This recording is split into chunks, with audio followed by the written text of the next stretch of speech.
گئے وقتوں میں کسی گاؤں میں ایک درویش رہا کرتا تھا۔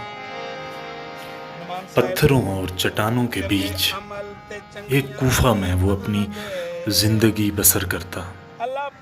کبھی کبھار وہ کوفہ سے باہر آتا اور گاؤں کی گلیوں میں اپنی ہی دھن میں مگن گھومتا پھرتا رہتا۔ وہ کسی سے کوئی کلام نہیں کرتا تھا، لیکن آسمان کی طرف منہ کر کے نہ جانے کس سے اشاروں میں بات کرتا اور مسکراتا رہتا تھا۔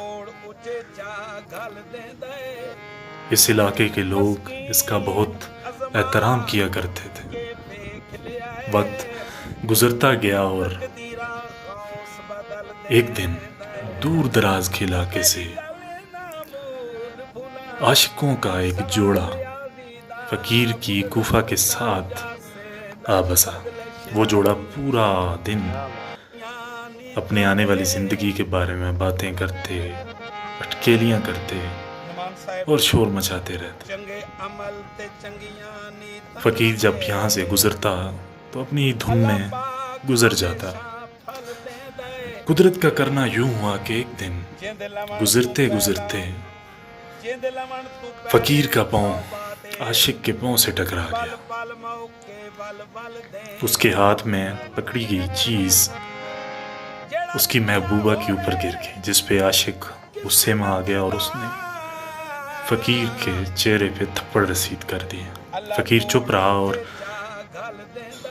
آسمان کی طرف منہ اٹھائے مسکراتا ہوا وہاں سے گزر گیا۔ ابھی کچھ دیر ہی گزری تھی کہ شور مچ گیا۔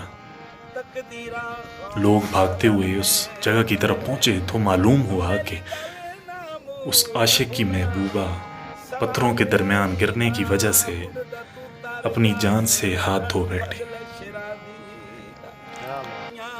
مختلف لوگ وہاں جمع ہو گئے، مختلف طرح کی باتیں ہونے لگی۔ سب سوچ میں پڑ گئے کہ اچانک یہ سب کیسے ہو گیا۔ عاشق روتا اور ساتھ صرف ایک ہی بات کہتا کہ یہ سب کیا دھرا اس درویش کا ہے کہ جس نے آسمان کی طرف منہ اٹھا کے ہمارے لیے بد دعا کی۔ لوگ پہلے تو اسے سمجھاتے رہے، لیکن اس کے بار بار ایک ہی بات کہنے پہ لوگوں نے اسے ساتھ لیا اور درویش کی طرف چل دیے۔ جب درویش کے پاس پہنچے تو اس نے درویش سے ایک سوال کیا کہ یوں تو بڑے درویش بنے پھرتے ہو، ایک تھپڑ تو تم سے برداشت نہ ہوا اور تم نے اتنی بڑی بد دعا کر دی۔ تو درویش نے آگے سے صرف ایک بات کی۔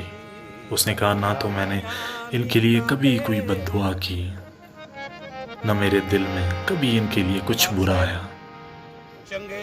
یہ کہانی کچھ اور ہے۔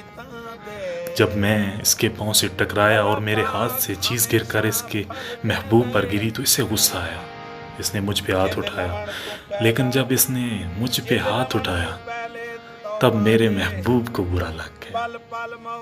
اور میرا محبوب تو وہ ہے کہ جو تمام کائنات کا مالک ہے۔ ناظرین، کبھی بھی کسی کا دل مت دکھائیں، خاص طور پہ وہ لوگ کہ جو اپنا بدلہ خدا پہ چھوڑ دیں، لوگوں کی آہ سے ڈریں۔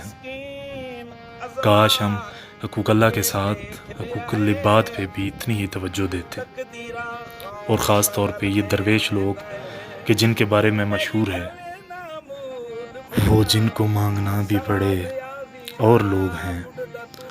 ہم لوگ آسمان کی طرف دیکھتے ہیں، بس تو دیکھ، بس خلا میں معلق یہ کائنات، اس سے پرے تو اہل شرف دیکھتے ہیں بس۔ اپنی جگہ پتہ ہے سو مسجد میں جا کے ہم جوتوں کے آس پاس کی صف دیکھتے ہیں بس۔